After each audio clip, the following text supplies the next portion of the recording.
What's up guys, we are back with another video. As you saw, we've kicked off the day on the right foot with a gym session and now feeling mentally primed to play some poker, which I am looking forward to. And eventually we arrive at Aspers Casino, pick up our chips and walk to our seat, where the first premium we pick up is ace queen off in the hijack. I get a little tricky limping after the action folded to me, as the cutoff was playing very loose and aggressive since I sat down, and as I hoped, raises to 12, which was his standard raise sizing up until this point. In general though, I haven't played with anyone sat at the table for a significant amount of hands to be able to know their play styles. But anyway, button makes the call as well and folds back round to me, and now I plan to raise, so free bet to 32, which is definitely too small of a size looking back and should be much larger, ideally around 50. But cutoff makes the call and button calls, and we go three ways to the flop with around £100 in the pot. Flop comes beautifully, ace 3 5 2 hearts, so flop top pair and second highest kicker in the game. I decide to range c-bet very small here to £15. To be honest, not too sure why I went so small. Again, only 15% of the pot. I think at the time I must have been thinking to keep both players in the pot and get value rather than protection, but in general I'd prefer to go larger here and bet 33 to charge lower ace-x combos and pocket pairs and flush draws. So both players call for that discounted price, and a turn brings in 3 of spades, pairing the board and bringing in another flush draw. I bet 50 now for 25% pot, as the board gets a little wetter with 2 flush draws out there, and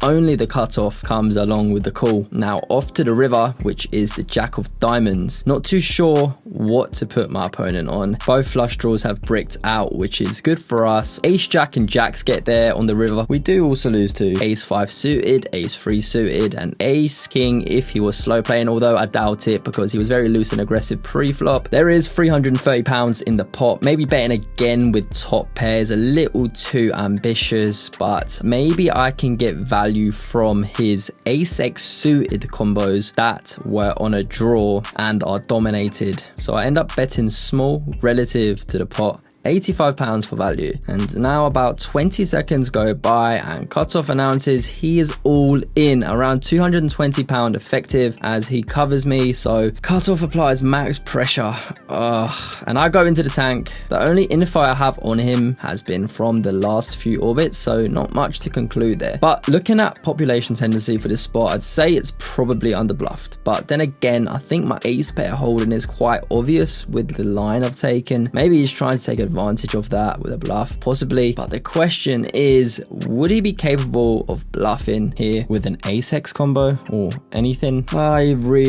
just really don't know. But guys, to cut to the chase, I end up folding, which is annoying. I really want to know what he had. Later, I find out this player was a very capable pro, which was quite deceiving given how young he looked, around early 20s. Had I known that, maybe I would be more inclined to call, knowing pros would find more bluffs on the river. But in the last few poker sessions, I've really come to the realization it's pivotal moments like these in your session where info on your opponent's playstyle is going to have a significant impact on your expected value. I also ran this hand by a pro who suggested that cutoff not raising on the flop or turn makes it less likely that his hand was a monster, that it was nutted with something like a full house. Given cutoff knows I'd be calling his raise on the flop or turn at a high frequency with ace high flop hitting my range, which was a good point. So looking back, I do wish I closed my eyes and called on the river, and yes, I made the wrong move I think in the end and never found out what he had. But despite that, at least hope it was still of value to share. He did end up telling me what he had. When I asked him, he said pocket freeze, but not too sure how true that is. Anyway, on to the next one. After losing that hand, our stack is £198. We want to be able to play relatively deep stacked in this series, so I add on 2 £100 pink chips to get us back to where we were at £400, 200 big blinds. We then pick up aces and free bet pre-flop, but unfortunately get no buyers, and for the sake of transparency I then attempt a questionable double barrel bluff on the flop and turn in position, only to fold and get shown opponent hit trip deuces on the flop.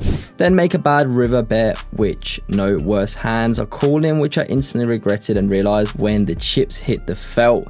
Over time, losing a few more smaller pots that add up, and eventually decide on transferring to a new table for the remaining of the session, where I add on on another £150 to get us back to our £400 starting stack to try redeem my bad decisions, which hopefully we can do right now when we pick up the snowmen under the gun. I raise to 6, the button and blinds, cool, and we go 4 ways to 8, 10, 6. So absolutely smash the board with middle set and the third nuts on this fairly wet flop though. Interestingly, after small blind checks, big blind now leads in with a bet of £15. I think I could raise here, but at the same time, I'm afraid it will look too strong. And so opted for the more passive route and just called to reassess on the turn since the board is quite wet. But looking back, I wish I opted for aggression to get stacks in, as big blind still has around 280 behind. Anyway, button folds, small blind calls, sending us 3 ways to the beautiful 3 of spades on the turn, preserving our equity.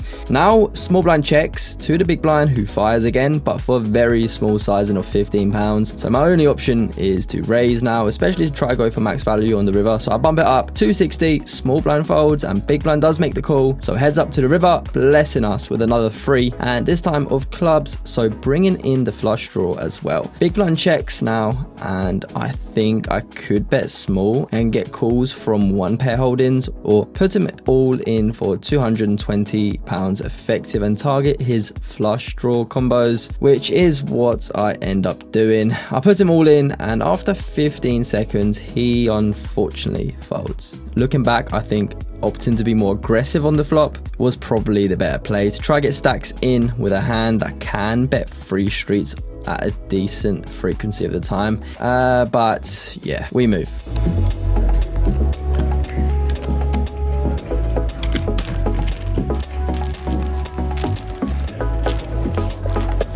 We get into one last hand on the button before wrapping up for session 1 when we peel Jack 10 of spades, hijack raise to £7. I call, we go 2 ways to the flop, king, ace, queen, rainbow. So we flop the nuts, and had they been all the spades, we would have just hit the 90k jackpot, but we'll take it. Hijack C bets £10. I just call, turn is to 3 of hearts. Hijack bets 25, and I could call and see the river in position, but I decide to go for it now and try build the pot here by raising to 60, hoping the hijack is strong enough with a hold in like 2 pair or better. But hijack unfortunately pretty much snap folds. Am I being results orientated in saying I should have just checked behind for the skies and see if he would fire again on the river? Yeah, probably. Like I said, this was the last hand of this fairly short session, and we call it a night, cashing out for £435. Alright, we're back in the poker room for session 2, buying for just under 400 quid, and in the first noble hand, pick up the big slicks on the button.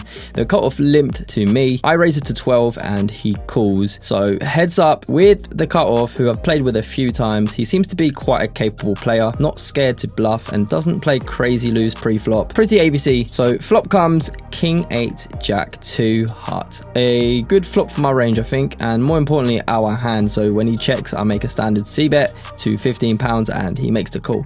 Turn comes the queen of diamonds. Doesn't really improve us other than giving us a 1-liner to a straight, although he could now have improved to 2 pair with just the 1 pair and a gut shot like ourselves, which I think most of the time will be the case, in which case we could go for value. He could also be on a flush draw, so I think there is good reason to double barrel here, and I do for £30 and he quickly makes the call. Now the river, it's a pretty good one in the ace of clubs. So of course we upgraded 2 pair and all flush draws have bricked out, and now I think we only really lose to his 10x suited combos and ace 10 off most of the time, which he may well have. However, villain checks it over to me for the 3rd time, so I'm not going to size up too much here.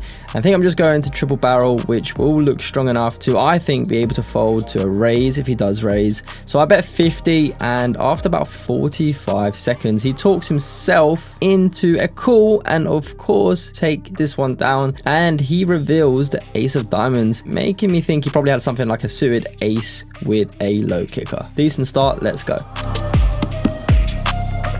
Moving things along, we pick up the Cowboys, another beauty. Action folds to me in the low jack, and I raise to £8. Gets called by the hijack, but now the American player who had just sat down raised to £30. It's back on me, and cutoff has around 200 more behind. I 4-bet to £100. Hijack folds, whilst cutoff thinks for a bit before making the call. So heads up with a big pot brewing to Queen Ace for 2 diamonds.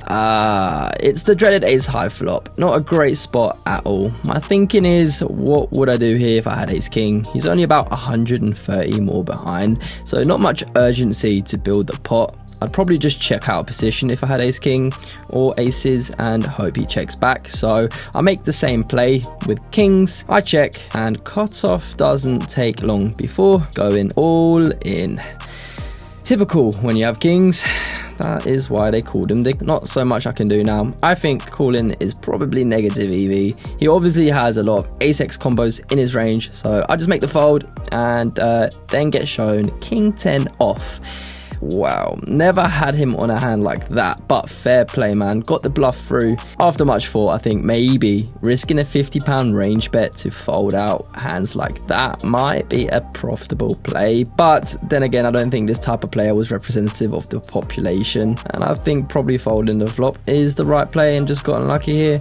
Anyway, let me know what you'd do on the flop, and we move. We then pick up Jack 10 suited in the low jack. I limp call a £17 raise from the big blind and go heads up to Queen 7-9 rainbow. Big blind now bets 20 for around half pot, and I think all I can do here is call. Being open-ended, turn brings in the 10 of diamonds, and now villain bets 55. And now I think my only options are bluff raising or folding, as it seems like villain is pretty strong, probably on an overpair, and I just end up deciding to let this one go.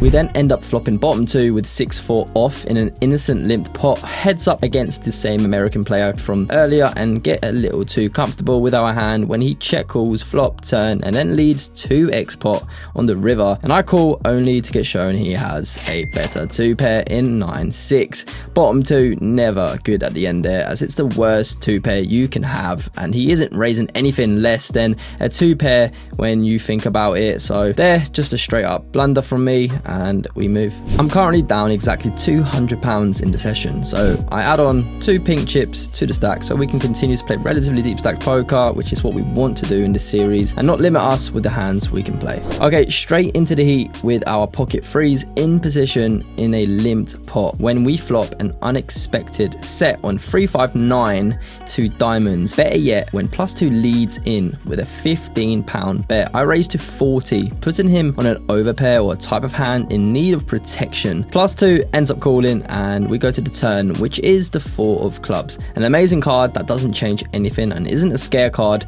for +2, so he leads for another 20 as expected, and I raise it up to 65, which he does end up calling. Now the river is a beautiful board pairing 9 of spades, so we've basically got the nuts. +2 checks to me, and the question is how much to bet.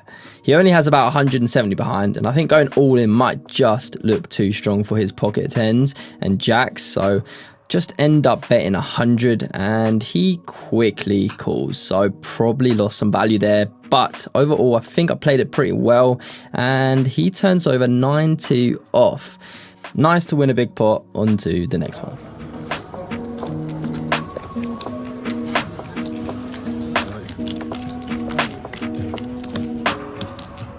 We now have 2 limps before us. When we get dealt 10s in the small blind, I raise it up to £20, and surprisingly, everyone still in the hand makes the call. So we go 4 ways to the flop, which comes 3-5-6 rainbow. Not a bad flop, no overcards to our T&Ts, and it's of course low, which will probably connect with the hand of at least one of the 3 limp callers. So I think my best choice here is to c-bet, and I do for just over half pot at £50 for both protection against overcards and value against lower pairs with perhaps a gut shot. And the only player player interested is Under the Gun, who goes all in now for £46. So we have him covered. Should hopefully be able to hold here. Heads up, board runs out 9 of diamonds and 4 of hearts on the river, and he turns over pocket 5s for a flop set. Just unlucky here. Nice hand, nice hand. We move on.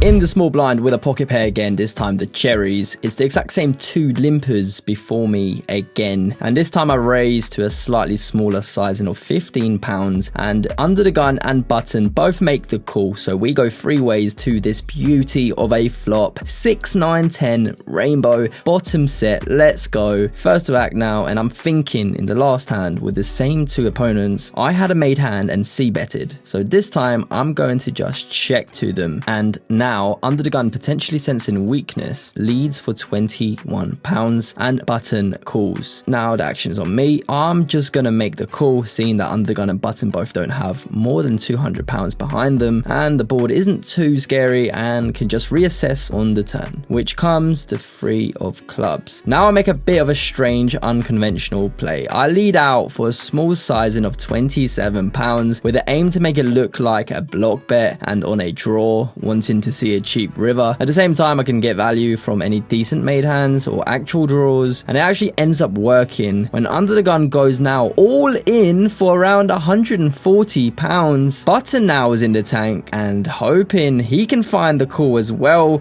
which would be insane, but unfortunately he folds, and I of course call, and the river is the 5 of spades. We announce our set, and Under the Gun shows his king queen off semi bluff, and we take max value whilst being very happy with how this play worked out. Our table ended up breaking, and so we've moved to a new table with only one person I recognize, and in this hand action limped 5 ways to me in the big blind, and I check behind with king 10 off, and the flop is a pleasant surprise when it comes king 4 king rainbow, giving us trips.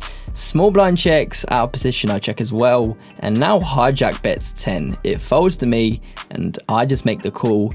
So heads up, and the turn is yes. The last king in the deck, giving us quads and the best hand in this series to date. I check again and he bets 20 and I make the call. Now the river is the 5 of hearts. I think I have to go for value and bet large to look polarized and just hope for a call, as I think otherwise it's likely to go check check. So I do go large and toss in 1 pink £100 chip, and he makes the call. He shows he had 3-4 suited and tried to make a hero call. What a hand. What a surprise. So unexpected. We move on to the last significant hand of the session. Okay.